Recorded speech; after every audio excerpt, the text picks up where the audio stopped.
Hola, hola, hola, ¿qué tal amigos del lado B, el otro lado de los hechos? Mi nombre es Dana Alzate, bienvenidos de nuevo a otra entrevista.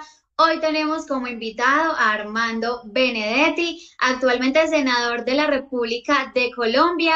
¿Qué tal, senador Armando? ¿Cómo estás? Bienvenido al lado B, el otro lado de los hechos.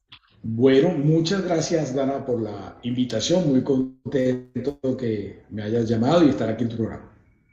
Muchas gracias de nuevo. Bueno, senador, vamos a iniciar con una serie de preguntas que nuestros seguidores nos han dejado en el lado del otro lado de los hechos para que tú nos compartas tus opiniones, además también para que respondas. Bueno, y la primera es, ¿por qué decide integrarse al pacto histórico luego de haber sido un congresista uribista y santista? Bueno, cuando yo fui uribista, tú no habías nacido, creo. Eso fue hace como 18 años, primero.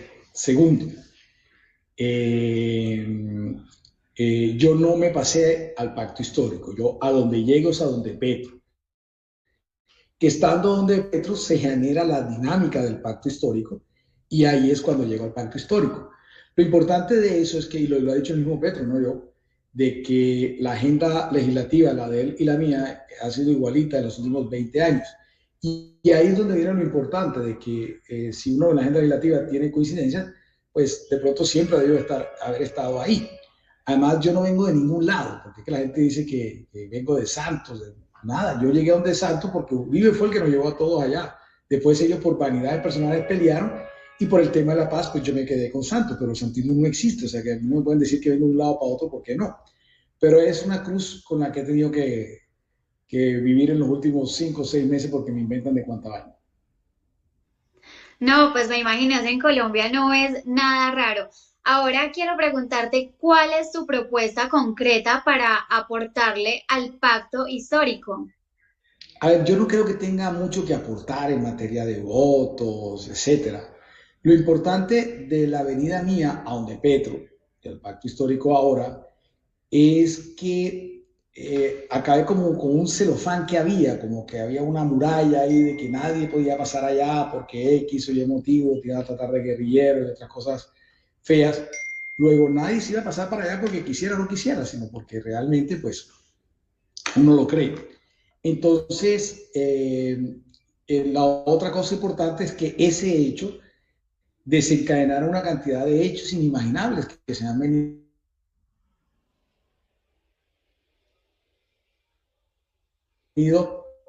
desgranando tu salida de...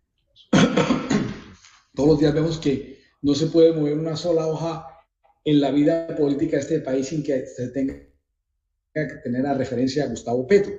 Y eso se ha ido viendo bien en las encuestas, donde tiene un 47% favorable, en donde es el político que mejor favorabilidad tiene y es donde el que de pronto tiene mayores probabilidades para ser presidente de la República. Luego, lo importante entonces en la campaña.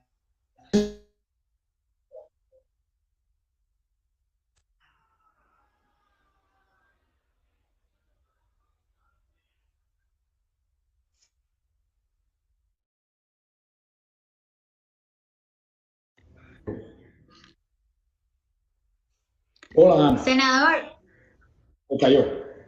se nos había ido un poquito la señal, pero ahora estamos retomando de nuevo esta entrevista. Ahora yo quiero preguntarte de qué proyectos de ley aprobados en el Congreso ha sido autor o ponente Armando Benedetti.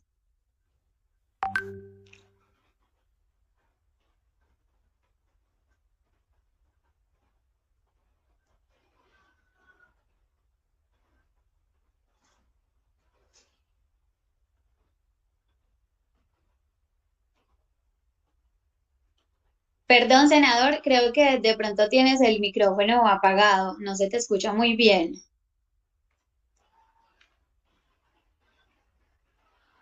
Sí, qué pena, qué pena. Un comentario de los proyectos de ley que he venido haciendo, pero sí te puedo asegurar que en los últimos 20 años todos los proyectos más importantes del Congreso de la República han pasado por mis manos. He sido ponente. De los que más me gusta sacar pecho es todo lo que tenga que ver con libertades individuales y con derechos humanos.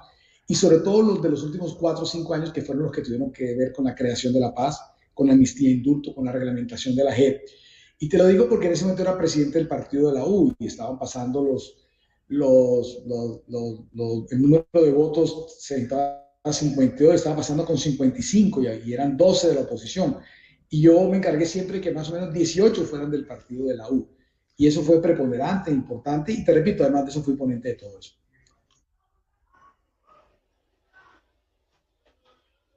Bueno, senador, hace pocas semanas la Corte Suprema lo llamó a indagatoria, perdón, por supuesto enriquecimiento ilícito.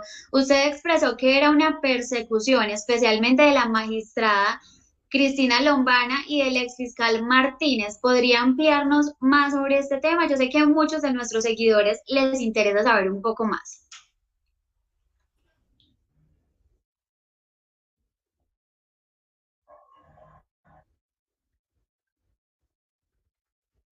Bueno, a ver, lo primero es que durante 3 años, y ya quedó comprobado, recuerda tú que a mí el señor Néstor Humberto Martínez, porque no apoyaba a Germán Vargas Lleras, según dicen las malas lenguas, me persiguieron, que me iban a poner preso, y que porque yo usaba, que porque tenía 100 millones de pesos en la cuenta y no tenía sino 17, etcétera. Una cantidad de cosas locas. Ahora, lo que pasa con esta señora es más loco todavía, porque ella me abre investigación, coge 7 casos y me lo mete en uno. En agosto del año pasado, vuelve y lo divide. Entonces, tiene 7 investigaciones. Oye, esta vaina. Tiene 7 investigaciones. Tienes a casi 300 personas. En esas 7 investigaciones, óyeme esto, no tiene ni un solo testigo. No más de 100 testigos. Entonces, en 7 investigaciones, tiene 300 personas investigadas. Lleva como 100 y pico de testigos. Ninguno en contra mía. Y entonces a la señora se le ocurre abrirme otro radicado para ver yo por qué tengo plata, pero desde los últimos 16 años de mi vida. Lo cual es una persecución, porque si no encuentra mérito para seguir investigando, ¿por qué me abre otro por el enriquecimiento ilícito? Y sin darme el día de la fecha de la indagatoria, sin haber practicado una cantidad de pruebas judiciales que ahora sí las está haciendo la indagatoria, ya debió haberlas previamente antes de abrirme una investigación. Luego, esta señora está bastante, ¿cómo podría decirle yo? Bastante afanada, ya no en investigarme, sino en encontrarme un delito. O sea, todo lo que ella hace es para ver dónde me encuentra un delito, no me está investigando. Y eso se llama prevaricato, pero ya haré las cosas que tengo que ver. O sea,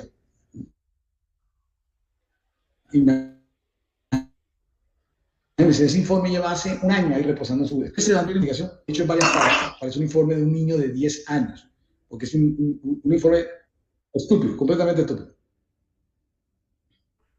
Senador, ¿usted cómo cree que se puede combatir la compra de votos en la región norte costera colombiana, donde histórica y lamentablemente este fenómeno ha inclinado la balanza por uno u otro candidato? Pero es que mira, la compra de votos en todas partes del país, no es solamente la costa Caribe, es un cliché feo que nos han puesto, pero no solamente es así, eso pasa en todas partes del país y pasa de diferentes formas. Por ejemplo, esa gente que se dice de opinión, ¿cuánta plata no mete en publicidad, en cenas sociales, regalos para algunos periodistas, etcétera, para que le vaya bien o comenten sus pocas acciones? Eso es una práctica bastante fea. Yo acabo de ser ponente del Código Electoral. Fui coordinador ponente único y yo creo que ahí salió un buen código. Yo no creo que se arreglen todos los problemas, pero el tema de la compra de votos va a estar un poco, cuando empiece el voto electrónico, cuando haya los software, etcétera, va a estar un poco más, ¿cómo te podría decir?, más vigilado. Se va a poder saber si los jurados hacen trampa o no hacen trampa, etcétera, como hacen mucho aquí en la región Caribe. Pero te repito, es un problema de todo el país. Totalmente de acuerdo, es un problema que está en todo nuestro país, en todos los territorios, en todos los departamentos, porque se ve normalmente cuando hay votaciones. ¿Por qué cree que Petro, pese a ser uno de los políticos con mejor reputación académica, de tener sólidas propuestas y que ha sido uno de los grandes denunciantes de la corrupción, aún no ha ganado la presidencia de Colombia? ¿Cree que desde el Estado se ha impedido su elección? Del Estado de todas partes, porque a este señor le han inventado cualquier cantidad de cosas de mentira. Por ejemplo, la más tonta, pero la que más hace daño es, por ejemplo, decir que él va a llevar este país al castrochavismo, como si los que nos tuvieran o los que nos advierten de esa situación nos tuvieran en Japón o en Suiza. Todo lo contrario, o sea, la pobreza de aquí es muy parecida a la de Venezuela, a la de Ecuador, a la de Argentina, a Chile, a la de Brasil, como para que vengan a decir que Petro nos puede llevar a un castrochavismo cuando él no está en plan de expropiar ni intervenir en mercados ni nada de esas cosas. Aquí lo que pasa es que hay por primera vez una nueva propuesta o una nueva opción para que por fin un Congreso legisle para las mayorías populares, porque aquí lo que siempre es, mira la reforma tributaria que van a presentar. Siempre dice que no va a pasar. Y va a pasar porque el comprador de votos en el Congreso más grande que hay, que es el ministro de Hacienda, ese señor hace que pasen las cosas y hace que pase la reforma tributaria. Entonces, eso va a pasar. Entonces, Petro es una persona que le inventa una cantidad de cosas. O sea, yo nunca había estado en una campaña que lo importante no es salir a mostrar lo que tiene el candidato, sino ver cuántas mentiras nos van a echar para repelerlas rápidamente y para no ahogarnos en ellas. Así que, pero bueno, esa es la dinámica y eso es lo que nos tiene acostumbrado a la derecha. Pero creo que esta vez la gente tiene los ojos más abiertos. El hecho de la pandemia, de pronto, digo yo, sin tener ninguna estadística ni ningún análisis, de pronto ha hecho que la gente esté más pendiente de qué pasa en el Congreso o qué no pasa en el Congreso o qué dejó de pasar en el Congreso. Y por lo tanto la gente está como más proclive a captar más, a ser más intuitiva, a preocuparse de unos temas que de pronto creían que no tenían nada que ver con ellos y parece que ahora sí lo están entendiendo y por eso creo que a Petro le está yendo mejor. Ahora, una opinión y una pregunta muy importante e interesante, y es, ¿qué opinión tiene usted sobre el llamado centro? ¿Cree que es una propuesta seria de cambio o simplemente una reforma de enmascarar el continuismo? Esa es una máquina de hacer tontos, una máquina de vender humo, porque el centro ideológicamente no existe en ninguna parte del mundo. No existe. No hay ninguna universidad en que tú puedas decir, oye, yo quiero saber de qué es la izquierda, la derecha y el centro. Te dicen, señor, aquí no puede estar usted porque en ninguna parte, en ninguna universidad te puede enseñar qué es lo del centro. Entonces, para mí es eso, es una máscara, es una estrategia de campaña. Y si tú revisas lo que están ahí, son otra vez los cachacos centralistas, otra vez los viudos del poder, los que sí han tenido poder o tienen poder y no lo quieren perder. Son los únicos que están allá, en el centro. Eso yo lo veo más como una especie de partido del barrio chico de Bogotá. Sabemos también que el candidato Sergio Fajardo figuró la semana pasada como el único que puede ganarle a Gustavo Petro en segunda vuelta. ¿Usted cree que esto sea así? ¿El uribismo terminará unido a Fajardo? Pues es claro que a Petro obviamente no. A ver, lo que está pasando es que como no hay un candidato de derecha, el señor Fajardo sin proponérselo, lo ha movido allá, porque la derecha como no tiene candidato, de pronto lo está adoptando. Entonces, eso es lo que puede estar ocurriendo con él. El fenómeno que tú me dices que él le gana en segunda vuelta, él siempre saca 46 puntos. Eso significa que es resto del mundo versus si se enfrenta a la izquierda, resto del mundo versus si se enfrenta a la derecha o a cualquier candidato. Eso es lo que finalmente saca el 46. Si ese 46 fuera tan sólido, no sacaría 11 en la primera vuelta. Luego esos votos no son de él. Esos votos son como todo lo de todo el mundo menos de él, de las circunstancias menos de él. También sabemos que usted apoyó a Claudia López. ¿Se arrepiente o por el contrario cree que fue acertada esa decisión que tomó en ese momento? No, yo la apoyé y en algún momento creí ser cercano a ella, pero el desempeño que ha hecho en la alcaldía desde mediados del año pasado no me parece lo mejor.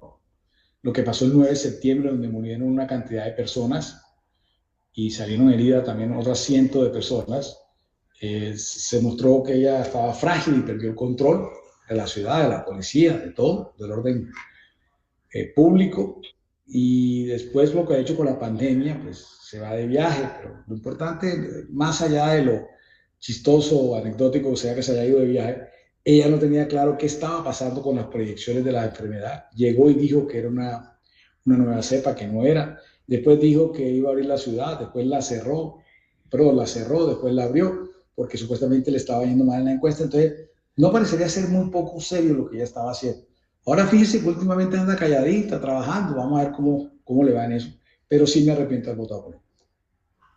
Senador Armando, ¿qué opina de la premiada, serie Matarife? ¿Cree que la realidad histórica del país se refleja acertadamente en ella o que es un producto nada fiable, como dicen desde el uribismo? No hablemos tanto del contenido, a mí me parece lo relevante de Matarife es que es como como una especie de comunicación alternativa de personas que salen a decir las cosas y eso es válido y es importante que una serie como esa, hecha por lo que uno ve casi que rudimentariamente, pues le haya ido bien. Eso es lo que yo quiero rescatar, que en este país no hay veda. Y por último, ¿qué mensaje quiere dejarle al público que nos ve en este canal, El Lado B? A ver, por ejemplo, fíjese la reforma tributaria que están proponiendo ahora, ¿no? Es subir la gasolina, con lo cual va a disparar los precios de todo, de los pasajes, de los buses, del flete de la carga, de los artículos de primera necesidad, etcétera, todo va a subir.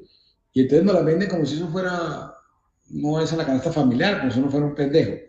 Y no es una reforma tributaria para quitarle o ponerle impuesto a los o que paguen más los que más tienen, sino al contrario, es los que menos tienen son los que van a tener que pagar más para sostener toda esta cantidad de cosas locas que están pasando en el país. No, y no por la pandemia.